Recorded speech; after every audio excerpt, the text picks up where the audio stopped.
Assalamualaikum to all of you. A warm welcome on the platform of Qaid-e-Azam Online Academy. Today we will discuss about PMS 2022, जिसके बारे में बहुत सारी news आ रही हैं कि अभी बिल्कुल अपकमिंग है।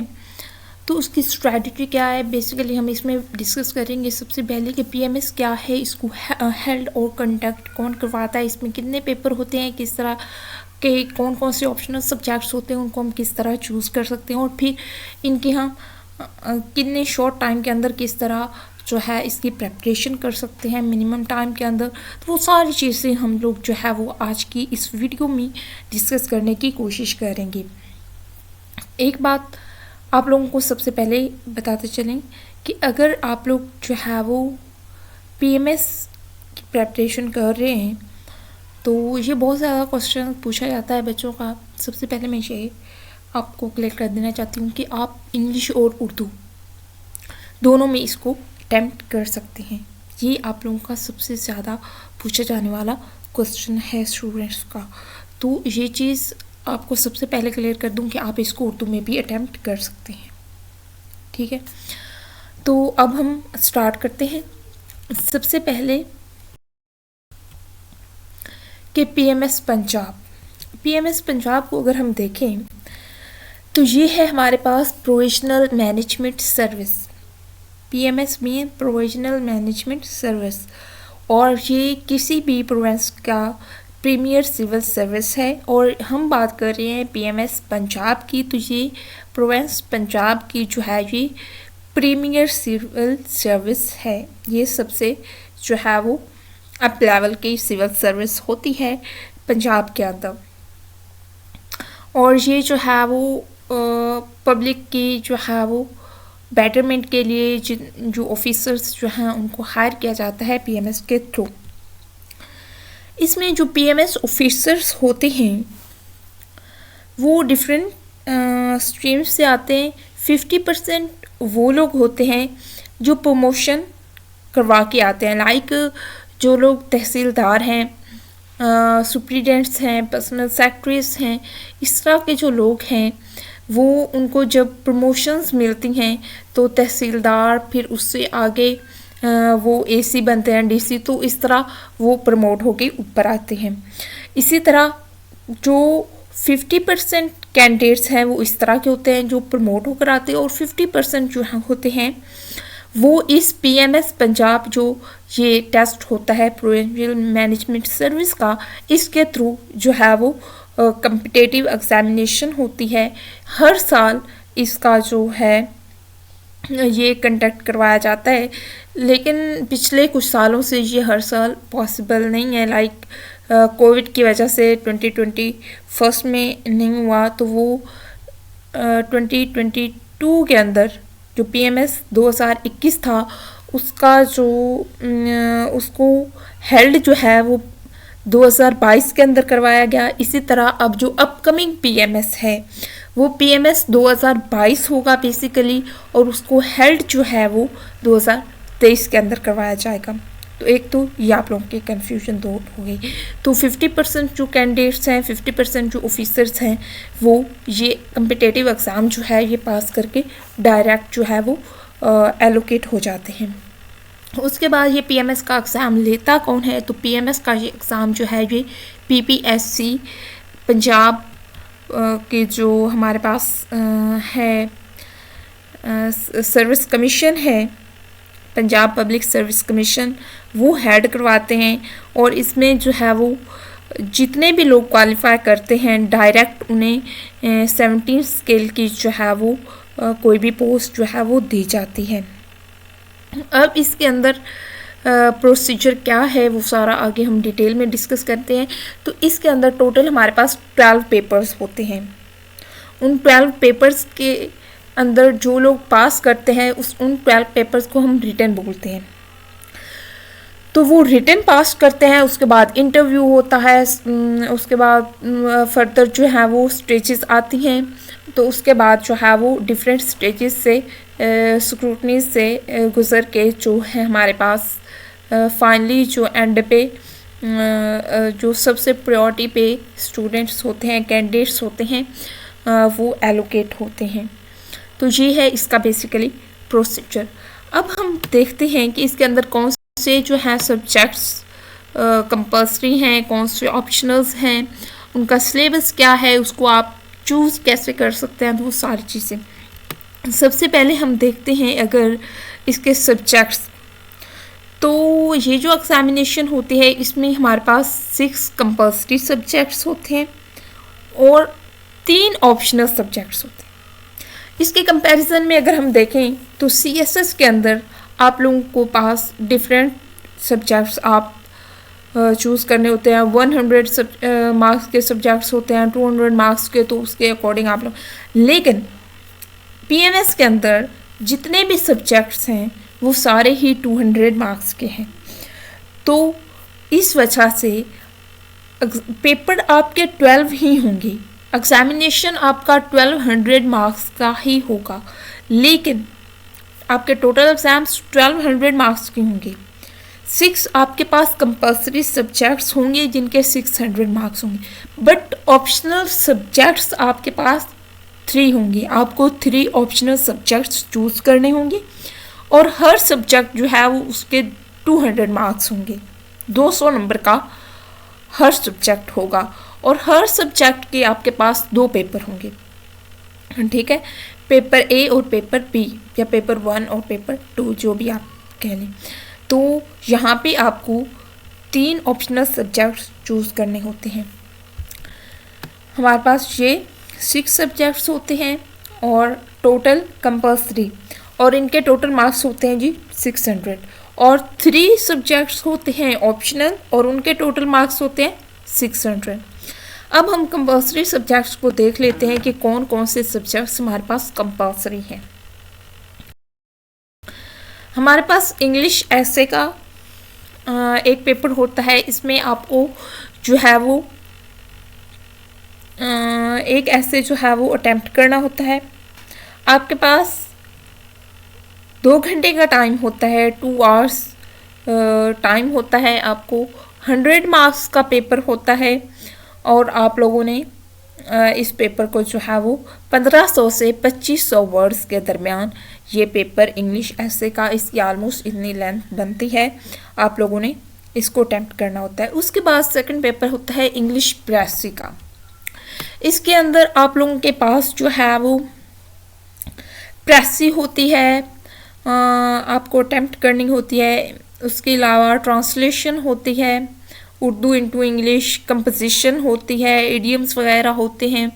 तो इस तरह जो बाकी ग्रामर वगैरह होती है, प्रेसी होती है, इडियम्स और कंपोजिशन वगैरह, वो सारी जो है वो इंग्लिश प्रेसी के पेपर के अंदर होती है। और ये पेपर भी आपके पास टोटल 100 मार्क्स का होता है, ये भी सब्जेक्टिव पेपर होता है। उसके बाद हमारे पास नंबर 3 पे है उर्दू। उर्दू का पेपर जो है ये भी कंपल्सरी होता है। इसमें आप लोगों के पास एक ऐसे लिखना होता है, 20 या 30 नंबर का आता है। उसके अलावा आपको एक प्रेसी देनी जो है उसको सॉल्व करना होता है। अशार की तशरीह होती है, आपको मुख्तलिफ अशार दिए गए होते हैं, उनकी आपने शायर का नाम और तशरीह लिखनी होती है। उसके बाद इंग्लिश दी होती है, एक पैराग्राफ, जिस तरह इंग्लिश के पेपर में उर्दू पैराग्राफ दिया होता है और आपने उसको इंग्लिश में ट्रांसलेट करना होता है, इसी तरह उर्दू के पेपर में एक इंग्लिश का पैराग्राफ दिया गया होता है और उसको आप लोगों ने उर्दू में ट्रांसलेट करना होता है। इसी तरह जो है वो जिस तरह इंग्लिश के पेपर में इडियम्स आते हैं, फ्रेज वगैरह आती हैं, तो इसी तरह उर्दू के पेपर में जो आपके मुहावरे हैं वो इस तरह के आते हैं। और ये भी सब्जेक्टिव पेपर होता है, इसके भी 100 मार्क्स का। तो उसके बाद हमारे पास नंबर 4 पे इस्लामिक स्टडीज़ है। इस्लामिक स्टडीज़ या जो नॉन मुस्लिम कैंडिडेट्स होते हैं उनके लिए एथिक्स का ऑप्शन होता है।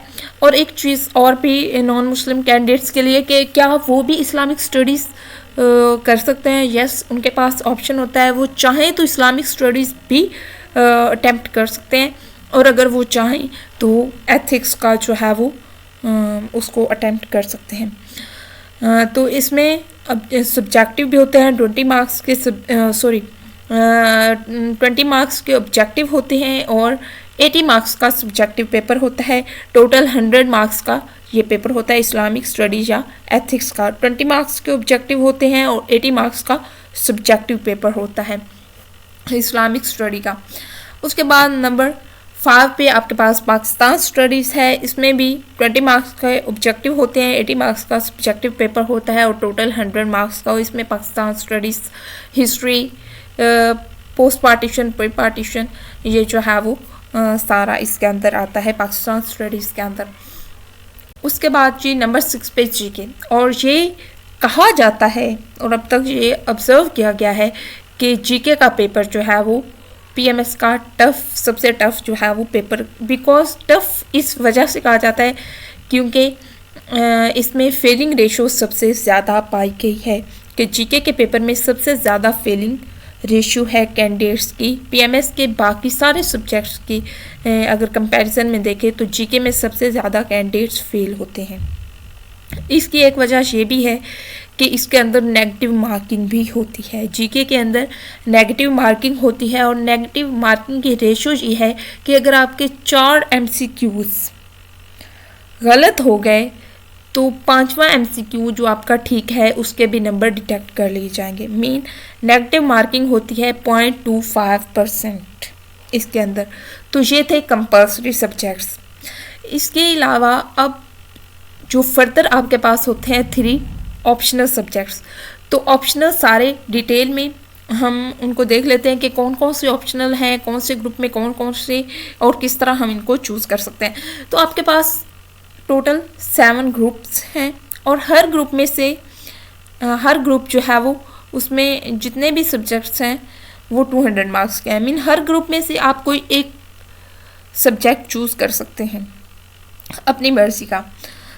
तो वो सब्जेक्ट चूज़ करते वक्त आपके माइंड में कुछ चीज़ें आनी चाहिए। उनमें सबसे पहले कि वो सब्जेक्ट आपको कितना जो है वो कॉम्प्लिकेटेड लगता है या वो उसका सिलेबस क्या है और आप उसको कितने टाइम के अंदर प्रिपेयर कर सकते हैं और आपका उस सब्जेक्ट के अंदर इंटरेस्ट क्या है। और सबसे मोस्ट इम्पॉर्टेंट चीज़ जो है कि उस सब्जेक्ट के अंदर मार्किंग कैसे की जाती है और उस सब्जेक्ट के अंदर जो है वो मार्क्स की रेशो क्या है, वो किस तरह का सब्जेक्ट है और कितने कोई लोग उसको ऑप्ट कर रहे हैं।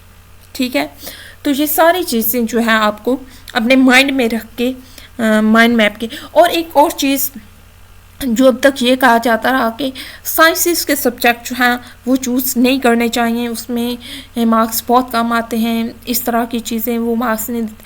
बट आई थिंक जो मैंने ऑब्ज़र्व किया है कि साइंसेस के सब्जेक्ट्स अगर आपको आपकी बेस स्ट्रॉन्ग है, आपका मास्टर है किसी साइंस सब्जेक्ट के अंदर और आपको ग्रिप है, आपके कॉन्सेप्ट्स अच्छी तरह क्लियर हैं, and then you can go with a science subject. तो इसके आप साइंस सब्जेक्ट को ऑप्ट कर सकते हैं अगर आपको उस पर ग्रिप है, आपके कॉन्सेप्ट्स अच्छी तरह क्लियर हैं तो साइंसेस में भी आप अच्छे मार्क्स गेन कर सकते हैं।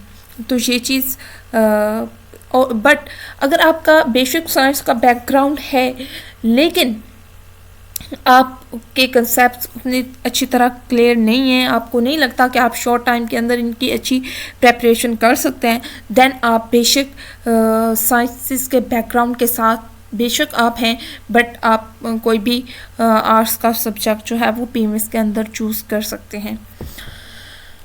अब हम देखते हैं ग्रुप 1 ग्रुप ए की अगर हम बात करें तो हमारे पास पीएमएस के अंदर जो सब्जेक्ट्स हैं वो है नंबर 1 कॉमर्स 200 मार्क्स का, नंबर 2 पे इकोनॉमिक्स ये भी 200 मार्क्स का है, बिजनेस एडमिनिस्ट्रेशन 200 मार्क्स का और पब्लिक एडमिनिस्ट्रेशन ये भी 200 मार्क्स के। ये सारे सब्जेक्ट्स जो हैं पब्लिक एड के अलावा ऊपर वाले जो तीनों सब्जेक्ट्स हैं ये सिर्फ वही कैंडिडेट्स ऑप्ट कर सकते हैं जिनका स्ट्रॉन्ग बैकग्राउंड है, जो जिनका कॉमर्स में, इकोनॉमिक्स में या बिजनेस एड में स्ट्रॉन्ग बैकग्राउंड है, उन्होंने मास्टर्स कर रखे हैं इन सब्जेक्ट्स के अंदर, तो वो स्टूडेंट्स इन सब्जेक्ट्स को चूज़ करें। अदरवाइज बाकी लोग जो हैं वो बेशक इनको अवॉइड करें। इन सब्जेक्ट्स को रखने के लिए एक स्ट्रॉन्ग बैकग्राउंड की ज़रूरत है। इसके अलावा नंबर 4 पे हमारे पास पब्लिक एड है और पब्लिक एड को आप विदाउट बैकग्राउंड चूज़ कर सकते हैं। एक एज इसका ये है कि पब्लिक ऐड जो है वो CSS के अंदर भी मौजूद है और PMS के अंदर, तो आप एक तरफ से करेंगे तो दोनों तरफ आपकी प्रेपरेशन हो जाएगी। बट एक ये चीज़ है कि पब्लिक ऐड कुछ सालों से जो है वो इतने अच्छे मार्क्स नहीं दे रहा या थोड़ा हिट हो रहा है, तो ये चीज़ भी आप लोगों ने अपने माइंड में रखनी है। But you can choose without background, तो आप विदाउट बैकग्राउंड पब्लिक ऐड को जो है वो सिलेक्ट कर सकते हैं as an optional subject. Group B की अगर हम बात करें तो ग्रुप बी में हमारे पास नंबर 1 पे है एग्रीकल्चर, नंबर 2 पे है वेटरनरी साइंस, नंबर 3 पे बॉटनी और नंबर 4 पे है जोलॉजी। तो ये वो चारों सब्जेक्ट्स जो हैं ये आप विदाउट बैकग्राउंड नहीं कर सकते। एग्रीकल्चर आप विदाउट बैकग्राउंड, अगर आप लोगों ने FSC तक या BSc तक साइंस पढ़ रखी है, बायोलॉजी, तो आप कर सकते हैं। अदरवाइज इन चारों सब्जेक्ट्स को आप विदाउट बैकग्राउंड अवॉइड करें। बॉटनी, zoology आप अगर स्ट्रॉन्ग आपका बैकग्राउंड है, मास्टर आप लोगों ने कर रखा है, तो आप इनको ज़रूर ऑप्ट करें और अदरवाइज इनको अवॉइड करें साइंसेस को। नंबर 3 पे ग्रुप सी के अंदर हमारे पास नंबर 1 पे है मैथमेटिक्स, नंबर 2 पे कंप्यूटर साइंस, नंबर 3 पे स्टैटिक्स और नंबर 4 पे है प्रिंसिपल ऑफ इंजीनियरिंग। ये भी चारों सब्जेक्ट्स ऐसे हैं जो कि आप विदाउट बैकग्राउंड नहीं कर सकते। वो लोग जिनका इनमें स्ट्रॉन्ग बैकग्राउंड है, इंजीनियर्स हैं, और वो लोग जिन्होंने कंप्यूटर साइंस के अंदर मास्टर कर रखा है, स्टैटिक्स में कर रखा है, इंजीनियरिंग कर रखी है, डबल मैथ, वो लोग जिन्होंने डबल मैथ जिन लोगों ने डबल मैथ के अंदर मास्टर या आगे कोई डिग्री कर रखी है, तो वो लोग मैथ को ऑप्ट करें, अदरवाइज अवॉइड करें। और बाकी सब्जेक्ट्स भी चारों जो हैं वो आप लोग स्ट्रॉन्ग बैकग्राउंड के साथ आप इनको बेशक ऑप्ट करें, विदाउट बैकग्राउंड इनको अवॉइड करें। और वो लोग जिन्होंने इनमें से किसी एक सब्जेक्ट में डिग्री तो ले रखी है but they have no interest and they have no clarification of their concepts, so they should avoid. तो आप लोगों ने अगर आपके कंसेप्ट्स आपको लगता है कि आप शॉर्ट टाइम के अंदर इनको इतने अच्छे से प्रिपेयर नहीं कर सकेंगे, इनके कंपैरिजन में अगर कोई आप आर्ट्स का सब्जेक्ट रखेंगे, आप उसको जल्दी प्रिपेयर कर लेंगे, then you should go with then arts subject. बेशक आपका बैकग्राउंड आपकी जो है वो साइंसेस का है, बट अगर आप लोग जो है वो आपको लगता है कि आप उतने अच्छे से उतने टाइम के अंदर एक आर्ट्स सब्जेक्ट को अच्छी तरह प्रिपेयर कर लेंगे इन कंपैरिजन विद साइंस, तो आप बेशक आर्ट्स सब्जेक्ट के साथ जाएं। बट अगर आपको लगता है आपके कंसेप्ट बहुत अच्छी तरह क्लियर हैं और आप शॉर्ट टाइम के अंदर एक इनमें से कोई एक सब्जेक्ट जो है साइंसेस का उसको अच्छी तरह, जिसमें आपका जो है वो बैकग्राउंड का वो सब्जेक्ट है, आपने उसके अंदर जो है वो एकेडमिक क्वालिफिकेशन कर रखी है, तो आप बेशक एक साइंस सब्जेक्ट ऑप्ट करें।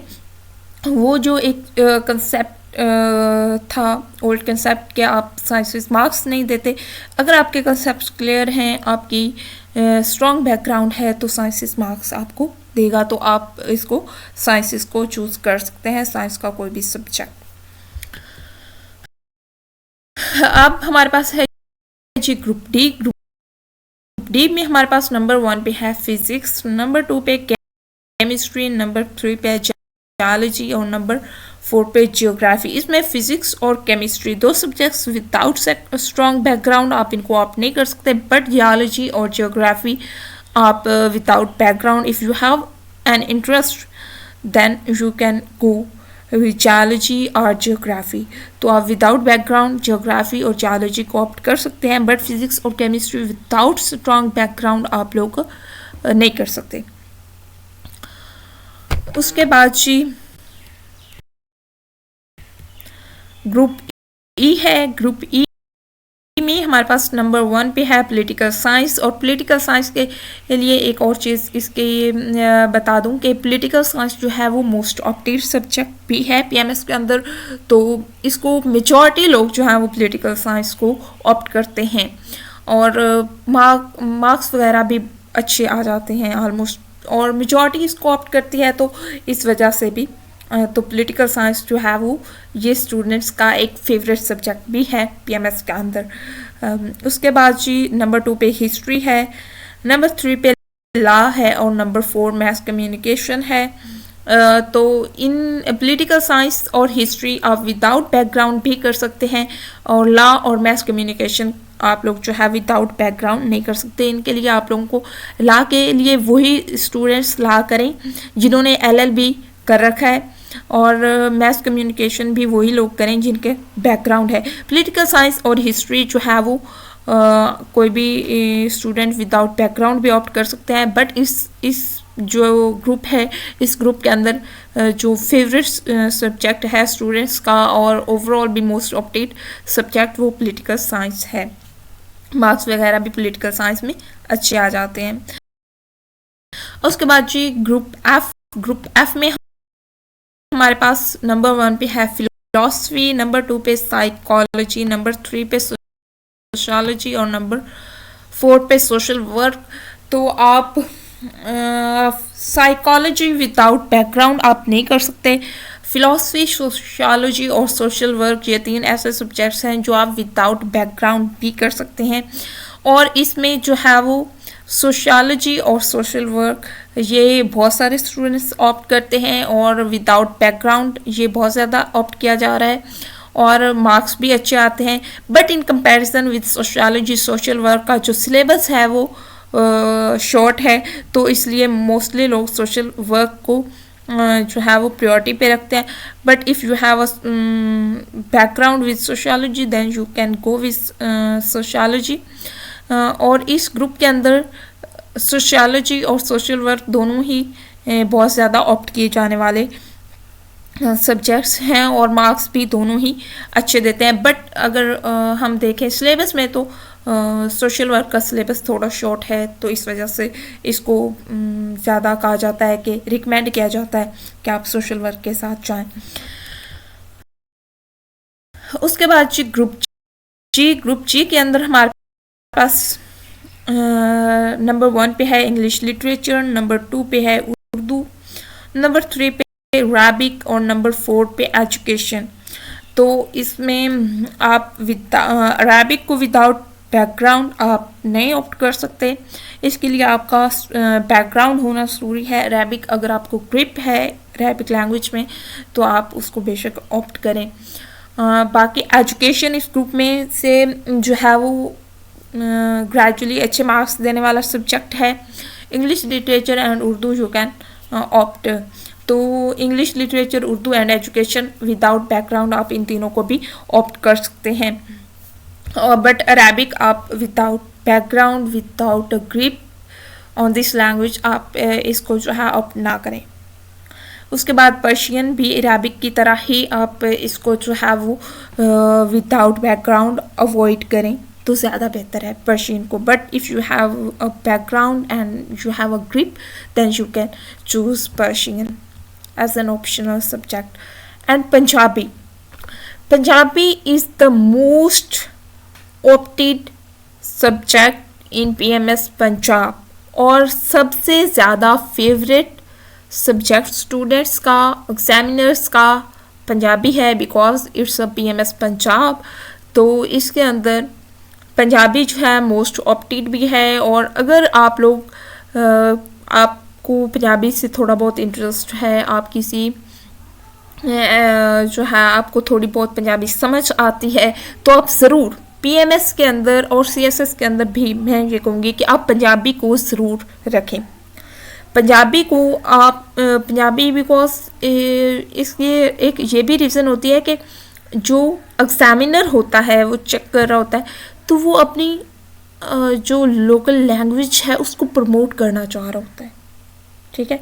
तो वो अपनी लोकल लैंग्वेज को प्रमोट करना, आपने अब आप ये नहीं कह सकते विदाउट प्रेपरेशन आप जाएंगे तो आपको बहुत अच्छे मार्क्स, बट अगर आप लोगों को मार्क्स अच्छे लेने हैं और अपनी टॉप पोजीशन बनानी है तो पंजाबी को आप मोस्ट ऑप्ट करें। बहुत हाईली रिकमेंडेड है और बहुत अच्छे मार्क्स भी आते हैं पंजाबी के अंदर। अगर आपने थोड़ी भी मेहनत की तो आपको एक अच्छी पोजीशन पंजाबी दिलवा सकता है। तो मोस्ट ऑप्टेड जो पीएमएस के अंदर सब्जेक्ट है वो पंजाबी है, और पंजाबी जो है वो आपको एक आपकी पोजीशन क्लियर करवा सकता है। आपको पंजाबी को ज़रूर ऑप्ट करना। अगर आपको थोड़ा बहुत भी पंजाबी के बारे में नॉलेज है तो आप पंजाबी के लिए ज़रूर जाएं, पंजाबी को ज़रूर चूज़ करें। तो ये थे टोटल हमारे पास 30 ऑप्शनल सब्जेक्ट्स। अब हम पीएमएस 2022 के बारे में डिस्कस करेंगे कि ये कब आ रहा है, इसकी एडवर्टाइजमेंट कब आ सकती है और कब आ रही है, क्या सीट्स इसके अंदर कितनी हैं, एग्जामिनेशन कब होगा। तो ये सारी चीज़ें जो हैं इनको अगर हम देखें तो एडवर्टाइजमेंट जो है ये एक्सपेक्ट किया जा रहा है कि अभी रिसेंट दिसंबर ही चल रहा है, तो दिसंबर के अंदर या फिर जैन के अंदर जो है जैन 2023 इसके अंदर जो है एडवर्टाइजमेंट आपके पास पीएमएस 2022 की आ जाएगी। और सीट्स के बारे में कन्फ्यूजन कुछ लोगों का पहले ये था कि 82 सीट्स आ रही हैं और मोर देन 80, बट रिसेंट कुछ ये आ रहा है कि सीट्स जो हैं एक्सपेक्ट किया जा रहा है, जो एक्सपेक्टेशंस हैं सारी कि एक्सपेक्ट ये किया जा रहा है कि ये जो सीट्स हैं हमारे पास जो वो 43 होंगी। सो राउंड अबाउट 43 सीट्स जो हैं वो पीएमएस 2022 के अंदर एक्सपेक्ट की जा रही हैं। इसके अलावा एग्जामिनेशन जो है वो journal seats 43 journal seats expect की जा रही हैं। एग्जामिनेशन जो है वो एक्सपेक्ट किया जा रहा है कि मार्च अप्रैल 2023 के अंदर जो है वो एग्जामिनेशन होंगे। तो ये एक जो था डिटेल थी पीएमएस 2022 के बारे में, पीएमएस के बारे में बेसिक और सब्जेक्ट्स के इंफॉर्मेशन और उसके पीएमएस 2022 के बारे में। इसके अलावा अब एक मेन क्वेश्चन स्टूडेंट्स का जो होता है वो ये होता है कि क्या हम जो है वो विदिन 3 to 4 months पीएमएस की प्रेपरेशन कर सकते हैं। तो इसका आंसर है yes. If you are sincere and serious then you can prepare PMS within 3 to 4 months। तो पीएमएस की प्रेपरेशन जो है वो अगर आप अच्छे से टाइम दे रहे हैं और सिंसियर होके अपने टाइम शेड्यूल के साथ सिंसियर हैं तो विदिन 3 to 4 months एक सीरियस कैंडिडेट जो है वो पीएमएस की प्रेपरेशन कर सकता है। तो ये जो है वो पॉसिबल है। तो विदिन 3 to 4 months आप अच्छी तरह पीएमएस की प्रेपरेशन कर सकते हैं। ये थी आज की जो है पीएमएस के बारे में डिटेल और इन्फॉर्मेशन। इसके अलावा आपके फर्दर कोई और क्यूरीज हैं, क्वेश्चंस हैं तो आप कमेंट्स के अंदर पूछ सकते हैं। और कोई भी किसी किस्म की कोई हेल्प पीएमएस या सीएस के लिए आप लोगों को चाहिए तो आप कमेंट्स हमसे पूछ सकते हैं और डिस्कस कर सकते हैं। For further more videos please like share and subscribe our channel Quaid Azam online academy. Thanks for watching.